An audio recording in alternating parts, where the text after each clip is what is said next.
Nagsimula sa hindi kita kilala hanggang sa nauwi sa mahal kita. Parang kailan lang pa-scroll-scroll ka pa sa social media, lalo na pag boring ka. Yung tipong tamang like at shared post lang pinagkakalibangan mo. Wala ka naman sanang planong pumasok sa relasyon, pero biglang isang iglap may dumating sa buhay mo para mahalin ka. At sa hindi inaasahan, nahuhulog ka na rin sa kanya. Hanggang isang araw, yung akala mo magiging mag-isa, pero hindi pala, kasi may taong tatanggap sa'yo ng buo. Ang sarap nga naman magmahal pag mas mahal ka. Ang sarap makontento pag mas kontento sa'yo. Hahanap ka pa ba ng iba kung sobra-sobra na siya?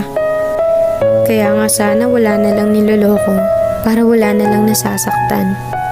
Sana mapadpad kayo sa taong kayang pakalmahin puso nyo at hindi kayo bitawan sa mga panahong magulo na.